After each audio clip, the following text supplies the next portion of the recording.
السلام عليكم ورحمة الله وبركاته، وازيكم حبايبي؟ عاملين ايه؟ يا رب تكونوا بخير. يا صباح الورد والجمال على عيونكم، يا صباح كل حاجة حلوة، يا صباح مشرق كده بنور الله. النهارده زي ما انتوا عارفين ده روتين بقى يوم السوق. زي ما انتوا عارفين بقى، انا قلت لكم قبل كده ان احنا بنزل اليوم السبت ده بيبقى بيعدي بقى الناس الفلاحين بقى بيعدوا من عندنا كده، بيبقوا جبنة بقى وسمنة، وبنجيب يعني كام حاجة كده من تحت. فانا نزلت كده الصبح بدري، عملت كوبايه الشاي بتاعتي، وبعدين نزلت بقى جبت الجبنه دي اللي هي اسمها جبنه حليب.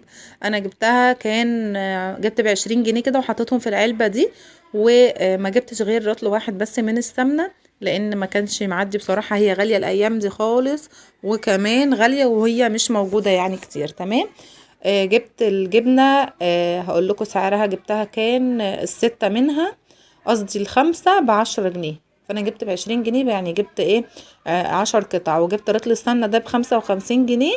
وجبت كمان الكشك ده، وجبت خضار، جبت سبانخ وجبنة جرجير، وجبت كمان خضار.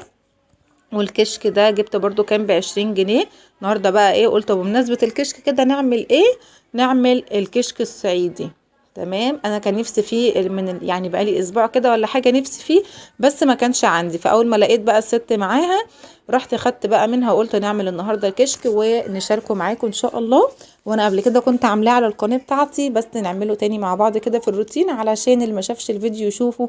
وما تنسوش بقى تحطوا لنا لايك للفيديو، وتشتركوا في القناه لو لسه مشتركتوش. وانا نجوى معاكم ودي قناتي.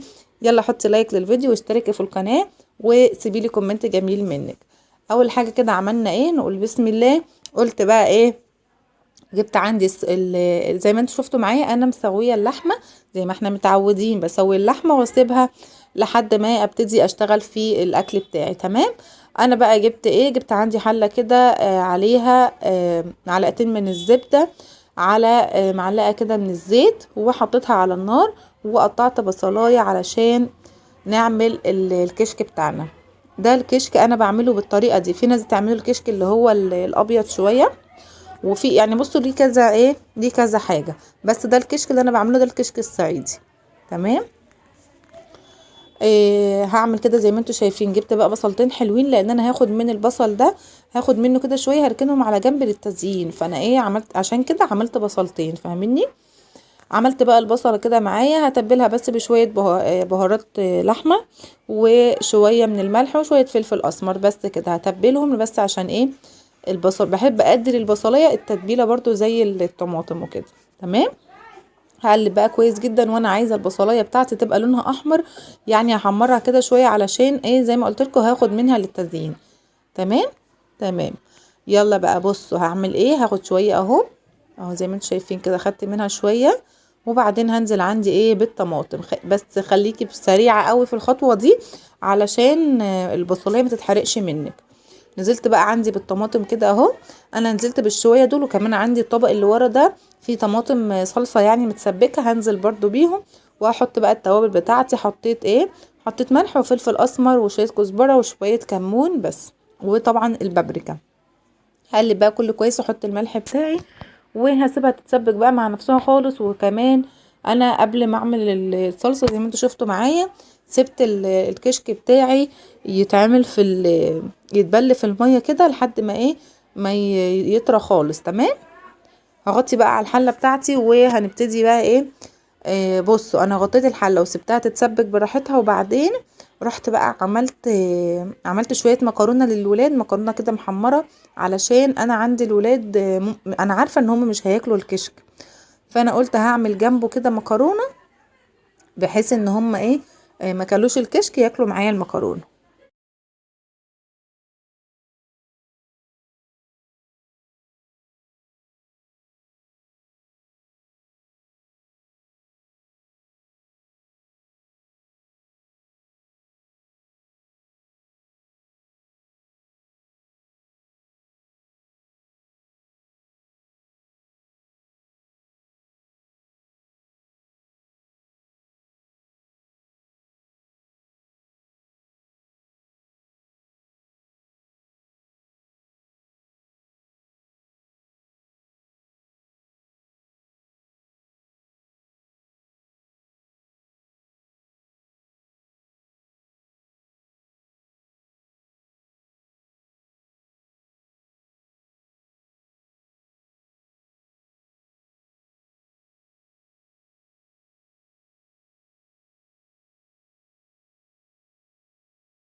معايا هنا بقى اهو خلاص، كانت بعد ما عملت المكرونه بقى وخلصتها، وكانت الصلصه بتاعتي اتسبكت كويس قوي.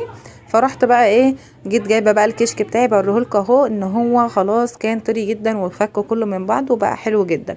نزلت بقى عندي على الصلصه على طول قبل ما انزل بالكشك، شفت الصلصه بتاعتي يعني الملح بتاعها والبهارات بتاعتها وكده لقيتها تمام.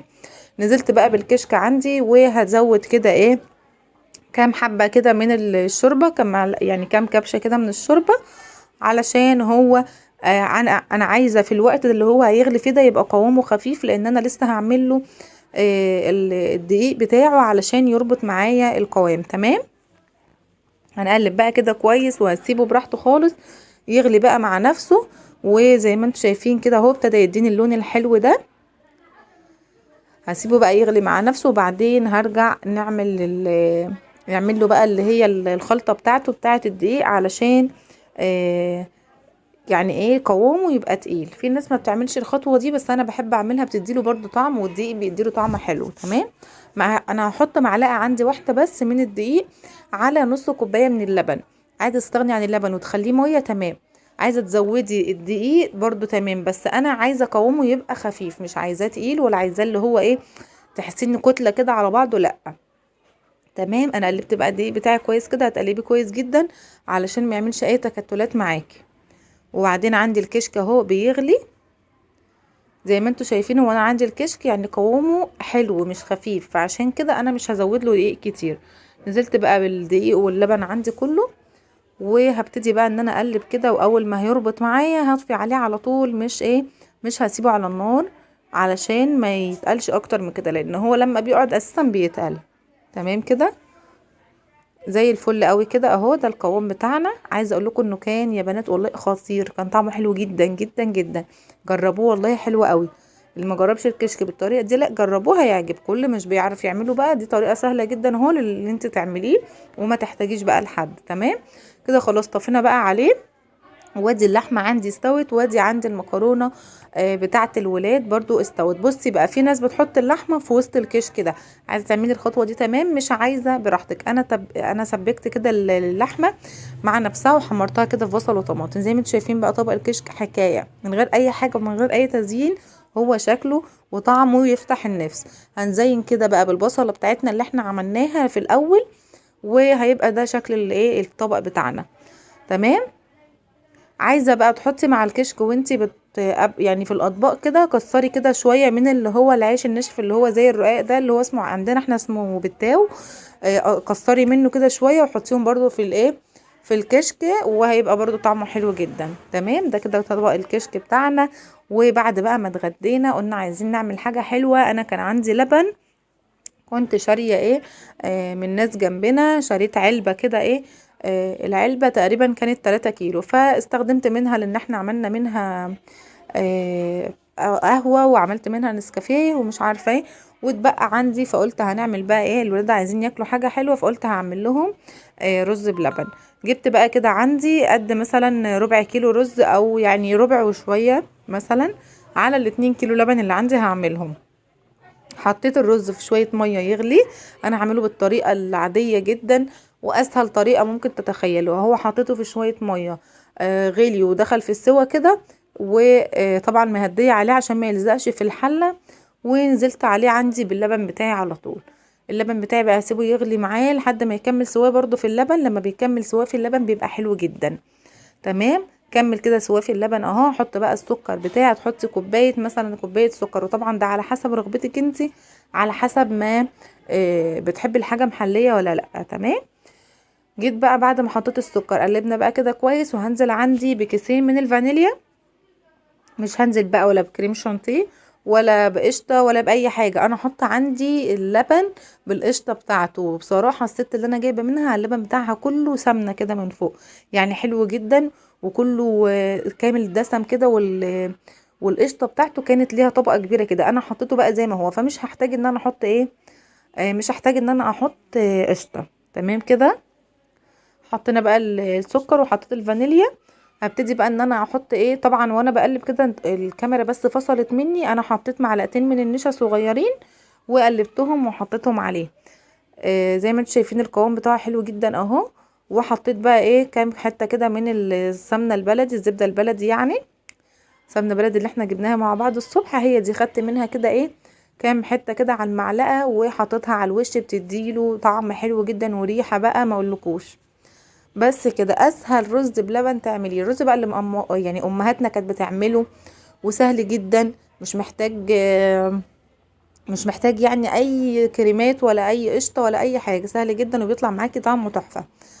بس كده جبت بقى العلب اللي عندي دي علب كده ليها الغطا بتاعها، انا في رمضان بستخدمها في ان انا بعمل فيها الزبادي، فانا قلت بقى هستخدمها للبن، للرز بلبن النهارده عشان نغطيها، وهكمل بالاطباق بتاعتنا ايه العاديه.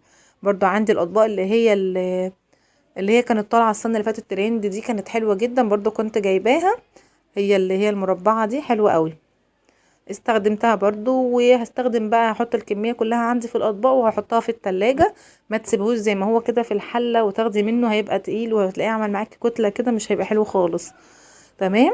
عملنا بقى كده الرز بلبن، وكنا عملنا الغدا بتاعنا، وبعد ما خلصت الغدا كان عندي كده ايه غسيل عايز يطبق، طبقته وخلاص كده اليوم بتاعنا خلص، ونقول الحمد لله، الف حمد وشكر ليك يا رب على نعمك.